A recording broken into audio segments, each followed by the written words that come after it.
Selamat pagi Bapak dan Ibu Guru. Di sini saya akan mempresentasikan mengenai makalah saya yang berjudul Perbedaan Struktur Telapak Kaki dan Perempuan. Hal yang ingin saya jawab di presentasi kali ini ataupun di penulisan makalah kali ini adalah apakah kita bisa membedakan jenis kelamin hanya berdasarkan ukuran telapak kakinya saja. Yang pertama, rumusan masalah yang ada di sini adalah bagaimana struktur kaki manusia normal, bagaimana perbedaan ukuran telapak kaki laki-laki dan perempuan, apa saja jenis bentuk kaki, apa saja kelebihan dan kekurangan dari masing-masing bentuk kaki tersebut, lalu bagaimana struktur kaki laki-laki, bagaimana struktur kaki perempuan, dan apakah kita bisa membedakan jenis kelamin hanya berdasarkan telapak kakinya saja.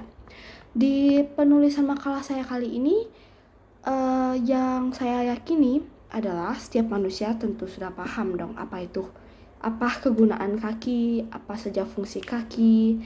Nah, tapi yang perlu saya garis bawahi di sini adalah apakah kita bisa membedakan jenis kelamin hanya berdasarkan struktur telapak kakinya saja.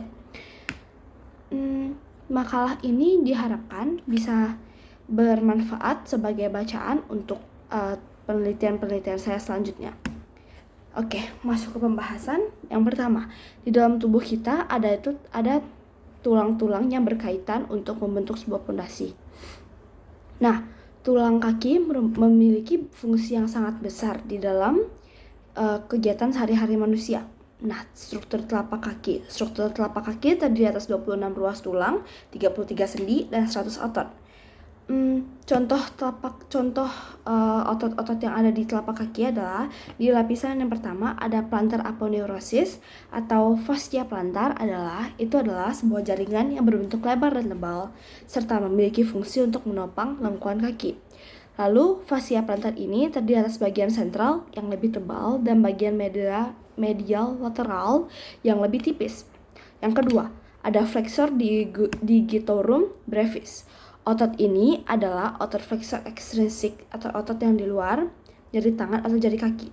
Jadi otot yang ini terdapat di jari tangan ataupun jari kaki. Selanjutnya ada abductor hallucis brevis. Abductor hallucis brevis ini adalah tendon yang terdapat di pangkal ibu jari. Tendonnya ini berfungsi untuk menggerakkan ibu jari supaya ibu kaki jari kita bisa bergerak. Lalu ada abductor digiti minimi. Di lapisan kedua ada lumbrik dan quadratus plantae. Quadratus plantae adalah otot yang berkaitan langsung menuju ke bagian bawahnya tumit. Lalu di lapisan ketiga ada flexor digiti minimi. Flexor digiti minimi adalah otot intrinsik yang digunakan untuk menggerakkan jari kelingking.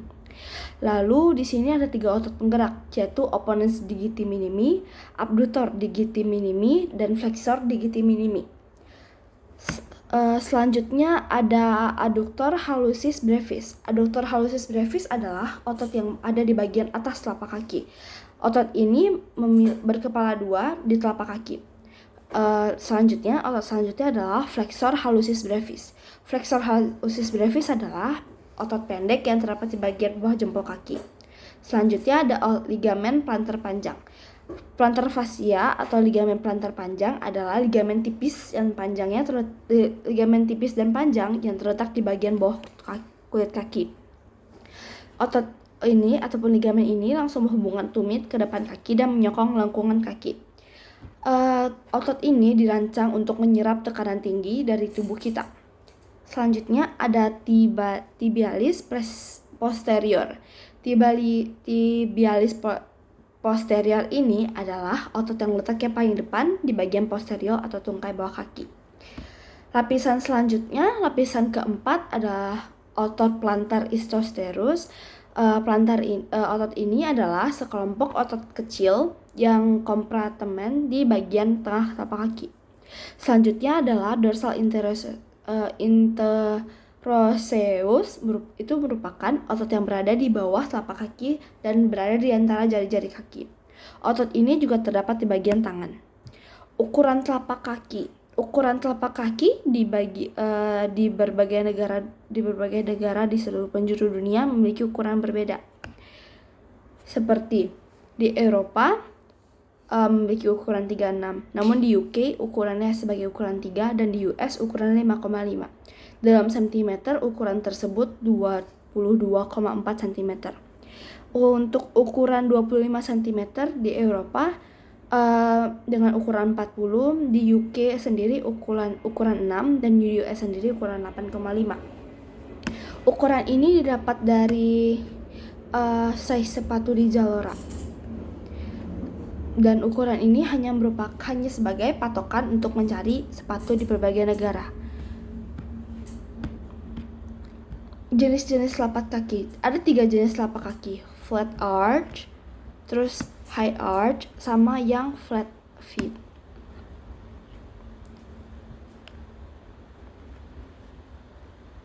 Jadi kaki itu ada yang arch sampai segini, ada yang rata, ataupun ada yang normal.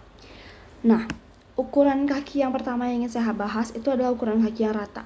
Kaki rata ataupun kaki flat arch merupakan tipe kaki yang kalau menapak ke permukaan, dia akan keseluruhannya menapak ke permukaan di bidang tersebut.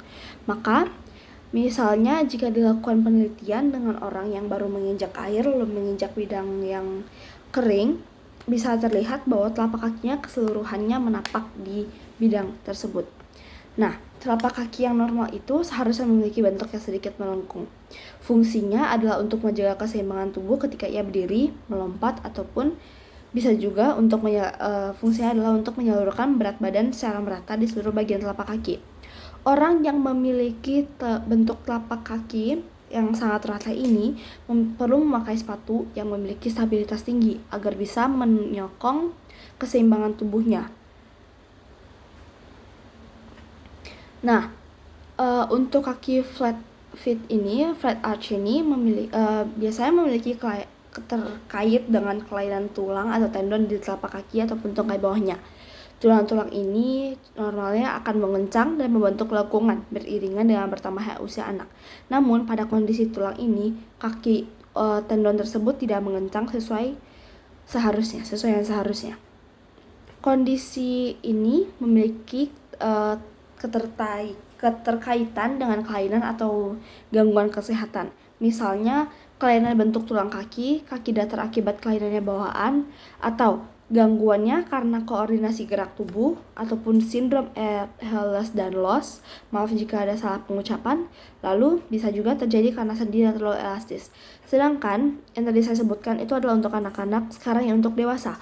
Sedangkan pada orang dewasa, gangguan ini dapat menyebabkan dapat terjadi karena penyakit Parkinson, distorsi otot, peradangan atau lobekan pada tendon, cedera yang ada pada ligamen kaki, patah tulang, ataupun dislokasi sendi. Nah, pemakaian sepatu hak tinggi dalam jangka waktu yang lama juga bisa membuat tendon ini renggang. Adapun faktor-faktor yang dapat meningkatkan resiko ataupun kemungkinan memiliki kaki yang rata ini. Yang pertama, faktor usia lanjut. Yang kedua, ada faktor berat badan yang berlebih. Yang ketiga, darah tinggi. 4, diabetes. Kelima, orang tersebut keseringan berolahraga dengan intensitas yang tinggi. Yang keenam, dia sedang hamil. Yang ketujuh, memiliki ukuran kaki yang sangat besar. Lalu seseorang memiliki kaki yang rata biasanya tidak memiliki keluhan tertentu. Namun ada beberapa penderita yang mengeluhkan hal-hal seperti kaki yang kram, nyeri otot pada kaki atau tungkai, nyeri tumit dan pergelangan kaki, dan nyeri yang terasa parah saat beraktivitas seperti berdiri ataupun berjalan. Lalu sekarang baik ukuran kaki normal arch. Kebanyakan orang memiliki tipe kaki normal arch. Ciri-cirinya memiliki lengkungan yang dari ibu jari sampai dengan tumit dan bentuknya masih normal. Jenis kaki ini merupakan kaki yang efisien karena ketika melakukan kegiatan seperti berjalan atau berlari, pendistribusian berat badan itu merata pada seluruh bagian kaki. Sekarang bagian high arch. Kaki high arch ini atau telapak kaki high arch ini biasa disebut dengan supination atau underpronator. Akibatnya, bagian punggung kaki atau bagian medial cenderung sakit karena tingginya lengkungan kaki tersebut, menyebabkan berat tubuh kita hanya bertumpu ke bagian depan atau bagian jari kaki ataupun bagian tumit saja.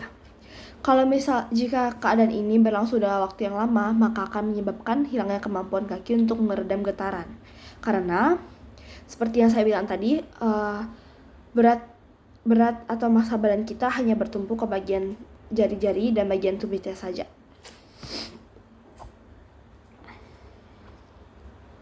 Sekarang saya udah masuk ke bagian perbedaan struktur telapak kaki dan perempuan atau perbedaan ukurannya. Penelitian ini saya dapatkan dari penelitian yang ada di Universitas Sumatera Utara, bahwa yang pertama, panjang kaki kanan laki-laki yang diujikan di sana didapatkan bahwa hasilnya adalah 25,8 cm untuk laki-laki dan kaki kirinya 25,7 cm pada kaki kiri. Sedangkan pada perempuan nilai rata-rata kaki kanan adalah 23,3 cm dan untuk kaki kiri 23,2 cm. Nah, dari penelitiannya ini saya juga mendapatkan satu fakta baru, yaitu perbedaan ukuran kaki kanan dan kaki kiri manusia itu cenderung berbeda.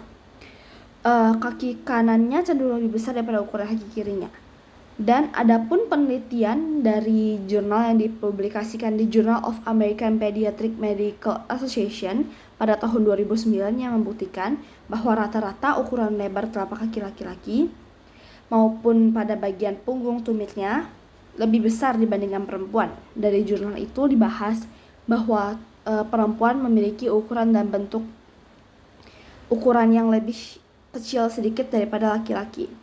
Penelitian itu juga menunjukkan perbedaan secara anatomis, bahwa kaki perempuan memiliki ukuran dan bentuk yang berbeda dari segi struktur dan segi ukuran. Tapi untuk dari segi strukturnya tidak menunjukkan perbedaan yang signifikan karena ada beberapa laki-laki juga yang memilikinya. Nah, dari penelitian ataupun makalah yang saya tuliskan kali ini, saya bisa mengambil kesimpulan bahwa perbedaannya hanya bisa dibedakan dari ukurannya saja.